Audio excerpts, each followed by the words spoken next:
Hey everyone, welcome to the Week 7 preview, the Fantasy Football Happy Hour with myself, Matt Harmon, and Brad Evans. Brad, what's up? Week 7. Do you actually have anything to drink tonight, or is this is this a totally sober happy hour?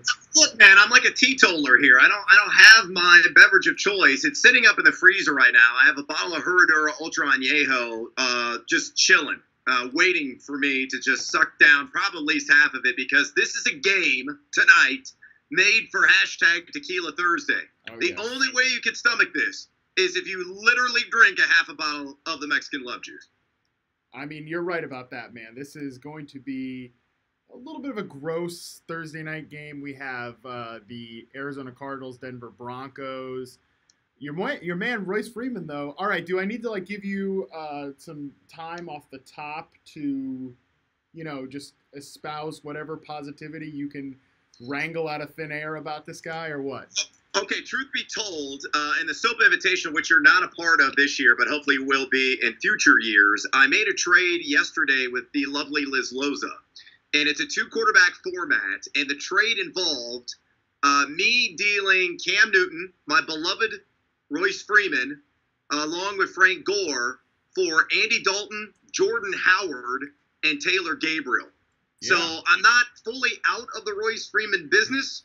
Again, as I tweeted out earlier, he is one of 4 running backs alongside Saquon Barkley, Marshawn Lynch, and Chris Carson that ranks inside the top 10 in yards created per carry, elusive rating, and yards after contact per attempt. That's it. I still think there's a ton of upside here, but yeah, I mean, if he can't get it done tonight against this wretched front line of Arizona, all hope is lost. But then again, Harmon, this could be the swan song for Vance Joseph. They may leave him on the tarmac if the Denver Broncos lose this game. Yeah, for sure. This is going to be an interesting game. Obviously, the Cardinals have gotten smacked around on the ground. Latavius Murray looked like a total stud against them last week. They've allowed a league-high 10 rushing touchdowns. I think if I'm picking between these two guys, I have Lindsey a little bit higher. I did the Fearless forecast for running backs this week. I projected him a little bit bigger because players like Royce Freeman, the thing that is just the worst about them is, I think he's gone catchless in 3 of his games this year. Yeah. They just have no floor. If he doesn't score a touchdown, he's totally a bust for you. So that makes him very, very risky. I'm actually working over here on getting us a big fish guest for this live stream. Unexpected, but we'll see what happens. But Brad, we've got a question from YouTube, and I love the YouTube audience. Make sure you subscribe to Yahoo Sports on YouTube, and you can see plenty of great content that's going on there, including this show. Trey asks us, he says, good luck this week, gents. That's very nice. In a full PPR, he needs us to pick 2, Golden Tate, Emmanuel Sanders, or Julian Edelman. Ooh, Golden Tate, Emmanuel Sanders, or Julian Edelman. So you look at Emmanuel Sanders and where he's being primarily deployed, it's out of the slot. So you would expect him to see a lot of Budda Baker tonight, which is always a positive development. Budda Baker is giving up right around 1.40 yards per snap to his assignments this season. So I think Sanders would be locked in my lineup. So it comes down to Golden Tate or Julian Edelman. I expect Julian Edelman to really be highly featured in that game against the Bears, knowing the Bears have an aggressive pass rush, and knowing Brady has a propensity to dink and dunk. So I think you're going to see a lot of Edelman. You're going to see a lot of James White in the flat in that game. I'd probably, though, go the slightest of advantages to Golden Tate. Detroit coming off the bye. Yes, Miami is a rather stingy secondary, but Mitchell Trubisky, the future Hall of Famer himself, tore this secondary apart last week until overtime when Matt Nagy decided to go conservative. But I would go with Tate and Sanders, but it's really close. All 3 of those guys really kind of jumble together in my ranks. Yeah, I think that's really fair. I like Tate this week, thinking that Xavier Howard will obviously be on the outside, probably tracking around Kenny Golladay. You would think I think he's the best receiver in terms of the outside guys between him and Marvin Jones right now. I don't think that's really a hot take at this point.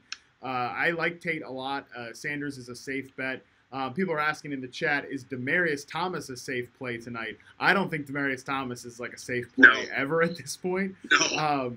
Sanders is a guy who has a decent floor among these Denver players. He's probably the only one, to be honest with you.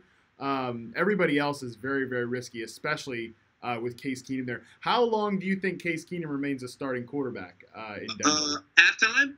Oh, Oh yes. Can we get Chad Kelly out there at halftime? I mean, for the second half, it's a distinct possibility. I think the leash is extremely short right now for Case Keenum.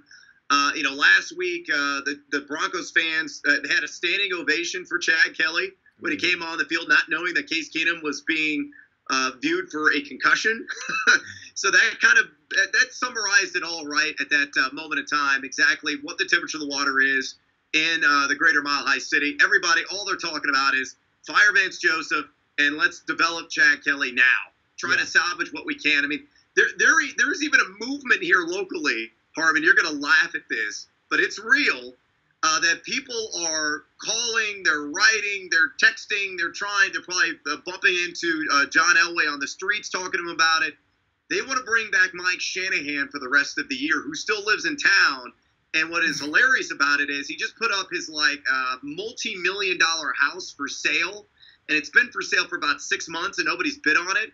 So my enticement to lure Shanahan out of retirement is you come coach the Broncos, and whenever there's a microphone in front of your face, talk about how awesome your house is and how it's actually available for sale. Oh, my God. What year is this? People think, like, Mike Shanahan's going to come out there and save this thing? I'm serious, man. There are people clamoring locally for Shanahan. Oh, holy hell. Well, I'm almost now rooting for the Broncos to lose tonight so that we see that become a real thing. Speaking of which, we've had a lot of questions from the chat. I want to flip the script to the other side of this game, stick on Thursday night for just a little bit longer because it is kind of a disgusting game. And then we'll get to more questions from Facebook, from Periscope, from YouTube. We appreciate all of you guys watching. On the Cardinals side, for one, I think the Cardinals are going to win this game. So I do expect the Broncos to get taken down in this spot. Josh Rosen, to me, has looked really good, even though the numbers haven't always bore it out. He's been under pressure a ton. Coming into Week 6, he was the most pressured starting quarterback in the NFL, according to Pro Football Focus. Christian Kirk's a guy that I like a lot. He's really starting to come on, and as disgusting as it has been with David Johnson, the numbers are starting to get there. What do you think about the Cardinals fantasy players tonight? Anybody stand out to you in the limited guys we have to pick from here? Yeah, I mean, obviously David Johnson. I think this is the golden opportunity for him to actually hit the 100-yard mark, finally. Yeah. I mean, he's must-start material. I ranked him top 5 this week. I love Christian Kirk. I think that's an excellent call. Kirk is a guy that has certainly really elevated his game. Back-to-back contests in which he's gone over 80 yards. I think he's gone over 70 yards in 3 of his last 4, if I'm not mistaken. Really seems to be on the same page with Josh Rosen, stretching these defenses out.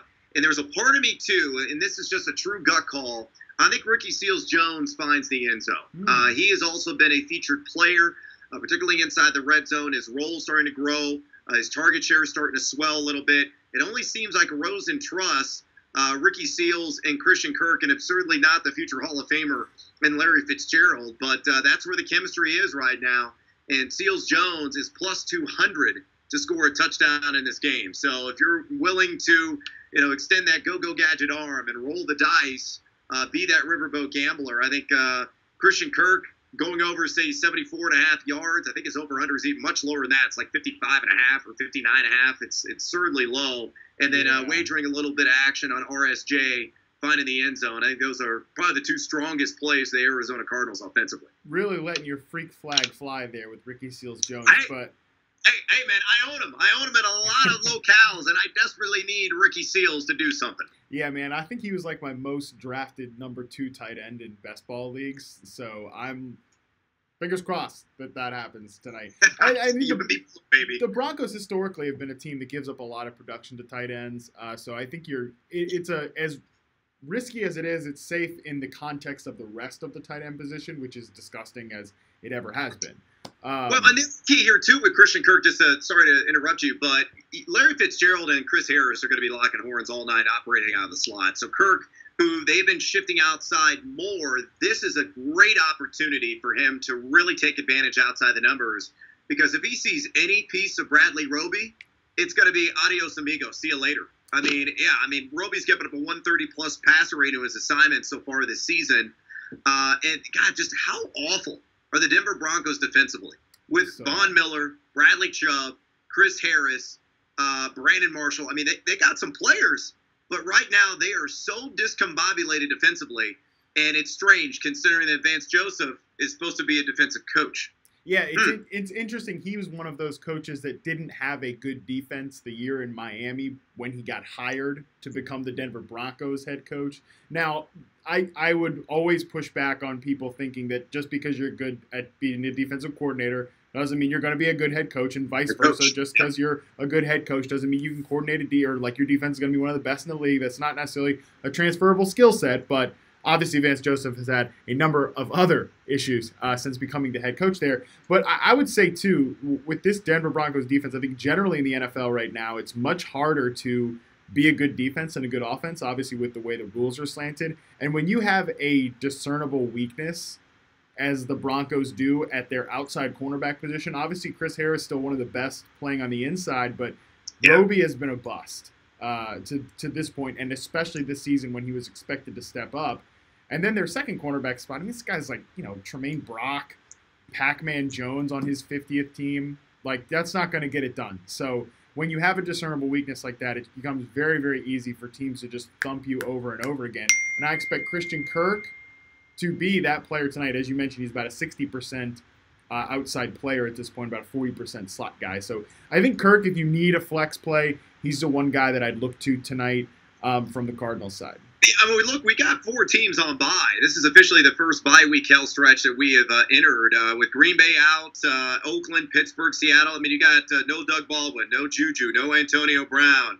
Amari Cooper is probably sipping pina coladas in your free agent pool if you're in a shallow format right now. No Jordy Nelson, no Devontae Adams. I mean, there's some big names that you cannot use because they're sidelined on the 1-week siesta. And I think Christian Kirk is an excellent plug and play. I am playing him in 3 leagues as my wide receiver 3, and some of those leagues are only 12 teamers. Yeah, very, very good point there. Got a couple questions from the chat that I want to hit on. One from Billy Marshall 54 from Periscope says, "Does Yahoo have a fantasy football podcast?" Yes, we do. Yes, we do. It's called the Yahoo Sports Fantasy Podcast. Easy answer. Sure.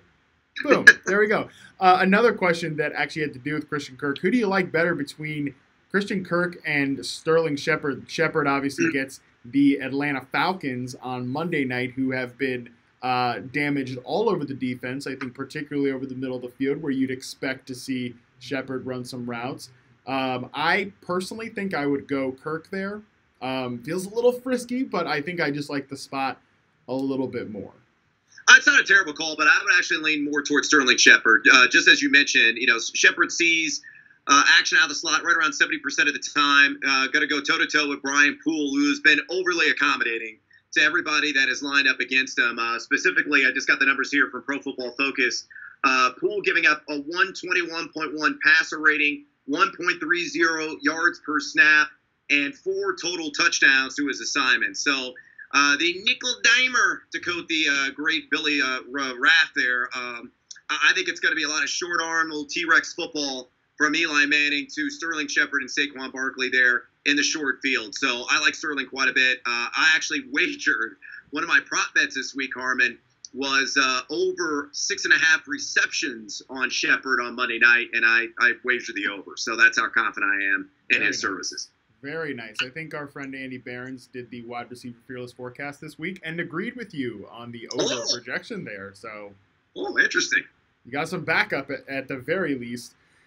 That game is really interesting. Another thing that people are asking a lot about.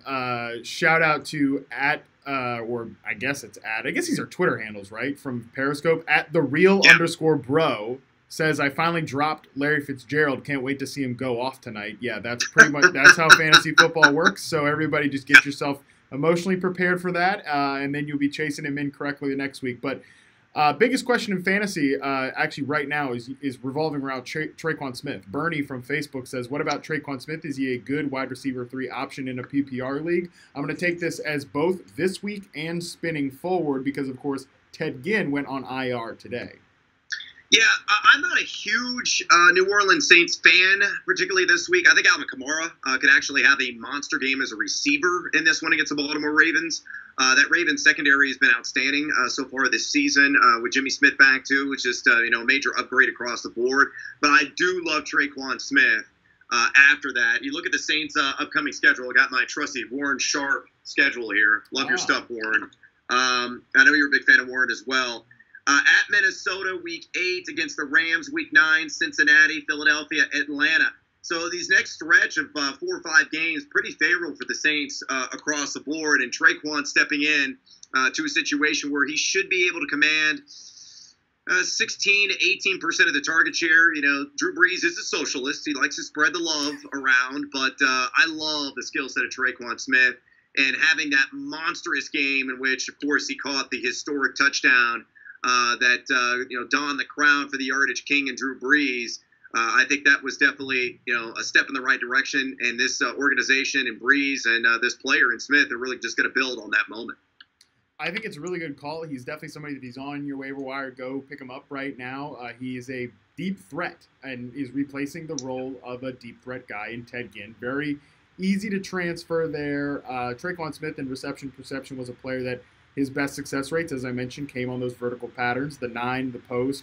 Also had a solid contested catch rate, 72%. So in the event that in future weeks, unlike against Washington, where he had about, I don't know, maybe 10 yards of separation, I'd have to actually look at the next-gen stats, which I don't have access to anymore, like I'm just another plebe. But when he's a little closer to people, or when people are a little closer to him going forward, I think he'll be able to actually win those balls as well. Question from Jacob55 on YouTube. James White or Tevin Coleman at the flex this week in a PPR league? For me, it's all day James White. As I mentioned before, I think the blueprint for the New England Patriots to try to take care of this aggressive Bears pass rush is to dink and dunk with Julian Edelman, maybe some Gronk action across the middle, and James White as well in the flat. I mean, James White's good for 5 to 7 receptions every single week. He's finding the end zone with consistency. I actually believe in Ito Smith. I was going to ask you about Ito Smith. Good stuff. Yeah. I mean, I think he's a true blue threat to Tevin Coleman. And look, he out-touched Coleman last week, 12-11. And I think that's just the beginning. I think it's going to be even wider separation beginning this week. I think it's going to be a 60-40 split. There's a lovely Liz Loza. It's the birthday girl. It's the birthday girl. Happy birthday, Liz Loza. What are you drinking? Thank you. Look at Matt's like, I'm just like, hey, don't worry about this. This was fun. I had a good time. Liz, let's get you in this conversation about Ito Smith. I was about to really sing his praises. He's number 1 in missed tackle percentage among qualifying running backs at 28%. I think this is one of those classic cases, similar to what a lot of people use with Melvin Gordon over the years. Ignore the YPC. Look at the film.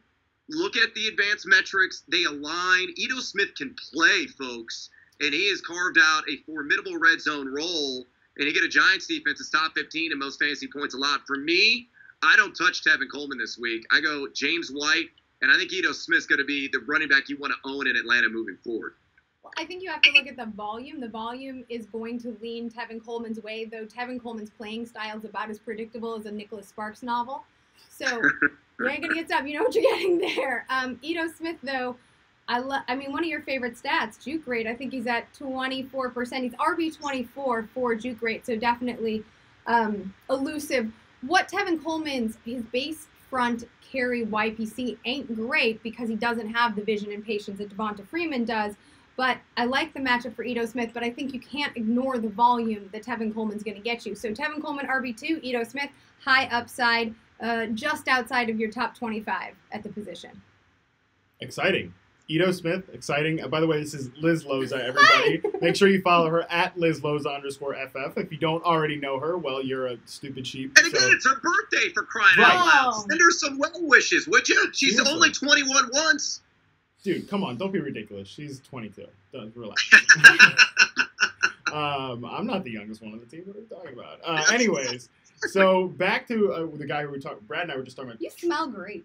I've never been this close to Matt before. You we just had drinks the other day. It's the product, Liz. It's emanating from his scalp. I don't know. It could be a number of things. I don't actually wear any cologne. That's just a good call. Don't ever do that. Good man tip for you people out there. Yes. But I do put so much stuff in my hair that that's probably what it is. Well, relax. You're a little too close to like the secret sauce here. I can't let everybody know what's going on. When I sit next to Brad, it doesn't smell like that, so it must be like that's a different situation. It's not our jungle-like. All right, let's bring it back to what the people want to know about, which is not my hair. Well, they probably do, but Traquan Smith. We were just talking about Traquan Smith. Ah, yes. No Ted Ginn. No Ted Ginn. What do you guys think about? We got a question. Would you drop Chris Godwin for either? No. Okay. Well, you didn't let me finish the question. Okay. But it was going to be for Traquan Smith or Cameron Meredith, the person asked from Facebook. No, I would say Chris Godwin, and that's one of Liz's man crushes. Let me speak here, Liz, because you cannot talk objectively about Godwin like I cannot talk objectively about Royce Freeman, though I just traded him to you in Stopa. And I'm going to watch him go off for 100 yards and like 5 touchdowns tonight. But Chris Godwin's a touchdown machine, man. And again, he's a guy that seems to be locked into a very specific role. The problem I'm going to go back to is the spread the love nature of that Saints offense outside of Michael Thomas. So, I mean, one week it could be Cameron Meredith. The next week it could be Ben Watson. Then it could be Traquan Smith. I think you're going to get more consistency out of Chris Godwin. And the negative game scripts are just going to keep flowing in for the Tampa Bay Buccaneers, who, by the way, fired their defensive coordinator this week. That's how much dire straits that they're in right now. And Gerald McCoy got banged up, probably not going to play, so that pass rush is non-existent. Yeah, and that's a huge downgrade, too, on the defensive line. You know, they've allowed less than 4 yards per carry to the running back position so far this season. But Carlos Hyde, if McCoy does sit, could ultimately feast this week. Oh, I can't even with Carlos Hyde. Like, get what is your problem with Carlos Hyde? Well, he's sucked most of the year. Number one, though, in goal line carries among all running backs. So they're continuously using him in those situations. So there's value. I don't know. I think he might end up losing his gig eventually. He's very risky to me this week and probably every week going forward. What is the expiration date on Spark Scores? I don't know. I don't talk about Spark Scores. Well, that is actually a very good question. I think about that all the time because people will, like, 4 years into a player's NFL career bring up, like, their market share numbers from college, and I'm like, what is the expiration date on that? Like, once the guy is good, we see him in the NFL. And I'm not saying that Carlos Hyde is bad. I just don't think obviously he's not been super productive this year from a real-life football standpoint. He's obviously been inefficient on the ground, whatever. I do think he's a fine running back, but I just wonder if they continue to get more work to Duke Johnson with some of the passing game. Well, it should be Nick Chubb. And Hugh Jackson has said, this is like 3 weeks in a row, he's going on and saying, oh, we got to get Chubb more carries. Damn it, get him more carries. Yeah, like you're the boss, right? You could probably do something about that. Todd Haley say, hey man, we got to get this rookie involved a little bit more. It's the blind leading the blind. Hugh Jackson, Vance Joseph, Mike McCoy, Mike McCarthy, Matt Patricia, they're all the flock of dodos. All of them. A lot of jackasses in the NFL right now. I think one interesting question, too, we got about Traquan Smith or somebody else. Donnie from Facebook asked Traquan Smith or Devin Funchess this week. I personally, I'll talk first because you two blabbermouths will just talk over me. I really like Devin Funchess a lot this week. The Eagles have allowed the most catches and second most yards to wide receivers this season. They're 20th in explosive play rate allowed. I actually did for my reception perception FFL hit, which tapes today, so that's great. Hopefully neither of these guys get hurt. But I actually like DJ Moore a little bit, too. I know he's coming off an ugly game against the Washington where he fumbled twice, whatever. But I think they kind of try to get him going. He ran more routes than at any other point last week. What do you guys think of this Carolina-Philadelphia matchup? Loza, go for it. Well, I like Devin Funchess. He's $22 in our daily game, by the way. And also the fact that he really climbed the ladder for his end zone reception last week. I mean, this wasn't just a lucky touchdown. He is a size product, right? So he can make Cam Newton, in theory, more efficient because Cam's always a little high and wild. So I do like him, and I do think his play has evolved. And the Jalen Smith has just been a liability for that secondary. Darby's fine, but I think most of that. Jalen Mills. Yeah, Jalen Mills has been a liability. Jalen Smith, Cowboys linebacker. Same division.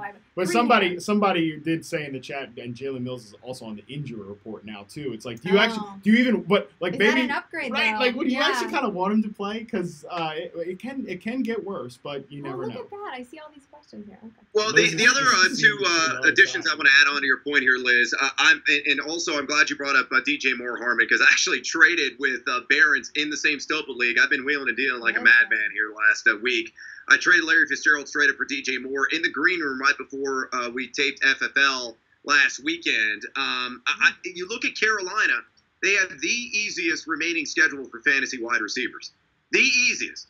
So I think Funchess is a great call not only this week, but really moving forward. And I think DJ Moore's role is going to continue to expand. I loved the fact that Ron Rivera didn't put him in the doghouse after the 2 turnovers, the 2 fumbles last week, and continue to roll him out there. He's multidimensional. They get him involved in the ground game. Went over 50 yards receiving last week.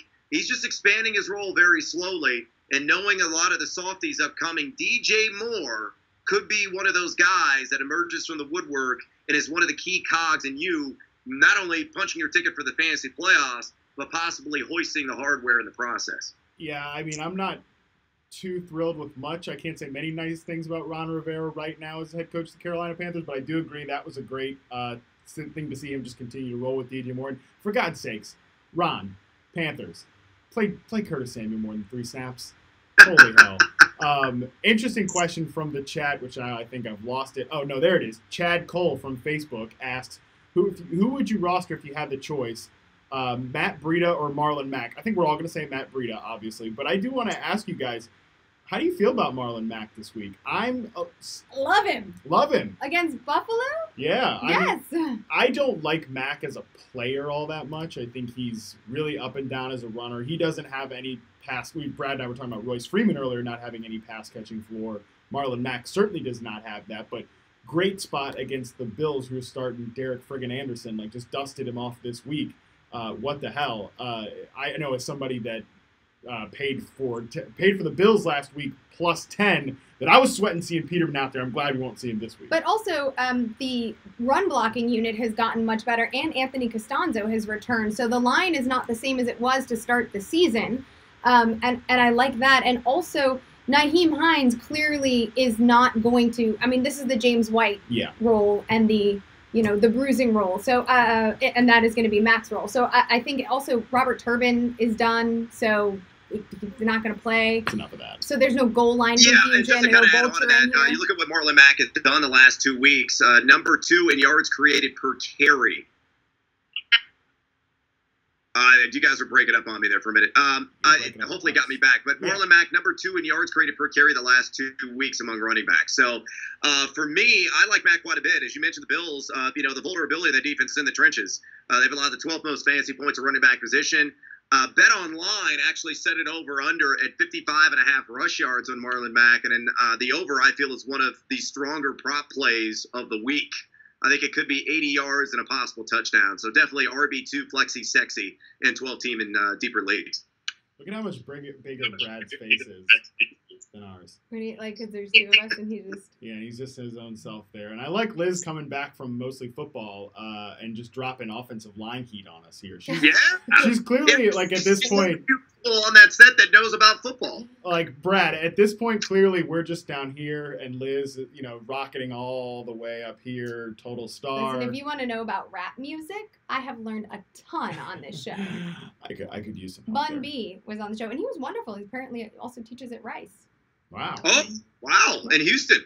Mm-hmm. Very cool. He has thoughts about Deshaun Watson. I have thoughts about Deshaun Jackson and Deshaun Watson. But Deshaun Watson, do you know he was sacked, Brad, 15 times over the last 3 games, and that he is holding onto the ball, according to NFL's Next Gen Stats, over 3 seconds, second to only Josh Allen? That does not at all surprise me. That offensive line has got serious problems. I actually have benched Deshaun Watson in a couple of leagues, believe it or not, for C.J. Beathard this week. I think the Jacksonville Jaguars stormed back with a vengeance after Jalen Ramsey fell silent. He became mute all of a sudden after flapping his gums the previous weeks leading up, the ultimate trash talker. They're at home now, too, which I think matters. Yeah, I mean, I'm telling you, it's snowballing in a very bad way negatively for the Houston Texans. So I love C.J. Beathard. Somebody's going to pay that cat. He's going to get the Rob Johnson contract in about 2 years. Two notes there on. I want to add one more disgusting Houston pass protection stat. They lead the NFL in QB hits by 18, more than the second place team. I think Atlanta's there at 47. They're obviously way above that. Nobody's in the 50 range. Houston up there in the 60s. It's pretty awful. I mean, that's, to me, I know that I'm, I've not been watching football for 50 years or whatever, all these old cats, but I this is the worst offensive line I think I've ever seen. Like, most debilitating to an offense's success. Pretty terrible.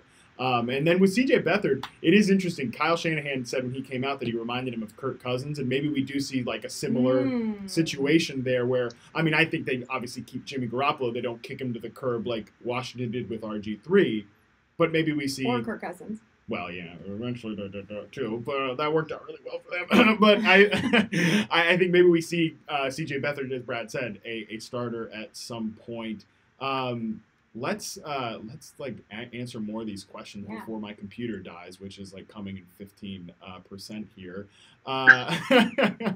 Terrific stuff. What do you guys think about Calvin Ridley, Christian Kirk, or Traquan Smith? We talked about Christian Kirk before. This week or ROS? This week. I'm going to go ahead and say this week. Probably this week.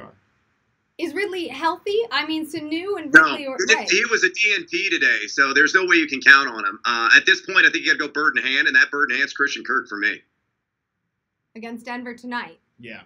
I like that call, too. Yeah, the Ravens. Yeah, I think that is tricky because we don't know if he's going to play and Kirk plays tonight, but I think you're right. What about, you can't risk it. No way. Allen Robinson DNP. Somebody asked me Jordan Fisher on Periscope. Oh, your boy Taylor Gabriel's going to have a great game this week, Brad. Yeah, hopefully so. Well, he's also your boy as well. Just because you trade him to me doesn't mean you have to sever that tie, although you are still beating the drum for the Chicago Bears, which I thought you abandoned that allegiance. So I can't explain what those lights anymore. Love is complicated. It is, and you have come back. Look, I like Taylor Gabriel quite a bit. He has shocked the living daylights out of me. I mean, he is right now number 4 in catch percentage for a guy who makes a lot of big plays downfield. And you saw it last week in Miami, adjusting midair to turn around and catch the ball and come down with it in tight coverage. I mean, the guy is really impressive, and his role in this offense only continues to grow. So if Allen Robinson were out for this game, obviously, it hurts the Bears, but it definitely spikes the value of Taylor Gabriel and Trey Burton and Tariq Cohen as well in this offensive scheme, knowing it's probably going to be a potential shootout there in the Windy City.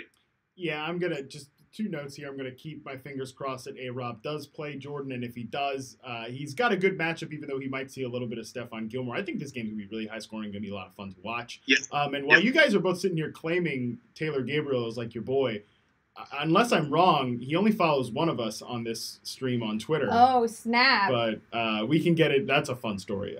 Like he actually came at me one time because I didn't include him in my top 12 free agents at wide receiver when I was this offseason. Because he had to get paid. Yeah. And then he slid into the DMs. We talked for a while, but whatever. Very fun. Very fun story. So I just want to throw that out there while we're talking. Nice. What do you guys think about Willie Snead in a revenge game or Philip Lindsay tonight? I think one is a little safer than the other. Well, I mean, I'm going to start Philip Lindsay against the Arizona defense. I believe I am the highest rated person on Philip Lindsay in the entire fantasy industry. I have an RB11 tonight. Wow. So, and for the week. Look, Arizona, it's dinner and a movie, as Andy Behrens would say, kind of defense. I mean, they're giving up 4.5 yards per carry, 200 total yards per game to the running back position. And even though the Broncos have a couple injuries on the offensive line, according to Pro Football Focus, this unit is number 3 in run blocking efficiency. So Freeman and Lindsay both should eat and plenty. If not, again, Vance Joseph's going to be the nearest watering hole, probably the nearest Applebee's there around the stadium in Glendale. Yeah, no, that's a good call. What do you guys think about Jordan Howard? Is he an RB2 the rest of the way out? Oh, take this one.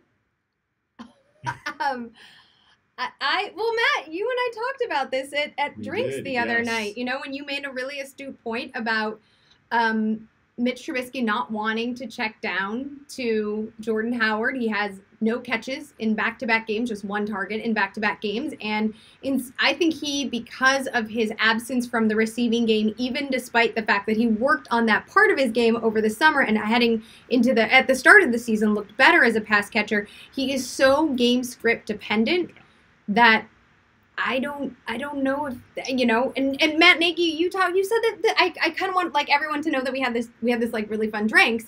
And, we had a lot of fun. And Matt Nagy, I think, wants to develop his quarterback. Yeah. And if Trubisky's feeling it, he's going to let him sling it around a little bit. That is the fulcrum on which this entire offense is predicated and will or will not evolve. And so why hide him a la Jacksonville and Blake Bortles via Jordan Howard's work if he can get more reps and evolve by using Tariq Cohen? Yeah, I think that's a very fair perspective, actually, Liz. I just don't think Howard's going to disappear. I actually think he's going to be a focal point of the offensive game plan this week against New England. Again, one of the vulnerabilities the Patriots, Like trying to they have a put lot on away? defense. Is that Yeah, like, stopping the run has been a major problem for them this season. 4.7 yards per carry allowed to the running back position. And the other thing you got to remember about the Chicago Bears is this. Yeah, the defensive secondary has got several question marks, right? And I think they've got a mountain to climb this week against Tom Brady and Josh Gordon and everybody else.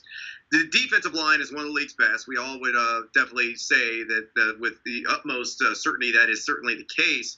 But as the temperature drops and, the season wears on and we're getting closer to winter, Howard's role is going to grow. But I mean, he's going to turn into that snowplow again. Brad. Yes, Like, they're going to need him.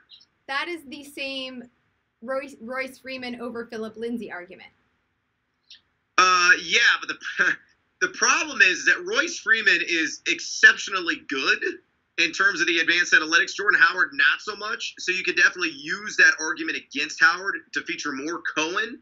But I think the Bears are going to lean on this defense more as that mercury drops. You're going to see Howard get customary 15 to 17 touches. He's going to find the end zone with semi-regularity. His role in the pass game may not be as extraordinary as we saw earlier this year, but I think he's going to be at least a back-end RB2 rest of the season, and I think it starts this week. I have another question that I thought was good. It's Ito Smith or Adrian Peterson in PPR.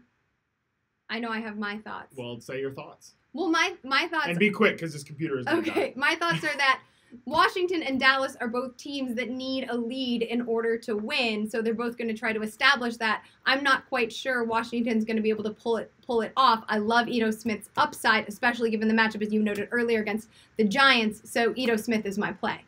I'm all about Judge Ito. He's good. Again, there are just box score hawks out there that are saying 3.2 yards per carry. Evans, 3.2 yards per carry. Now, what I say is watch the Carolina game. He's also been getting work in the red zone. Put on Luke Kuechly. Shorter carries, yeah. He can play.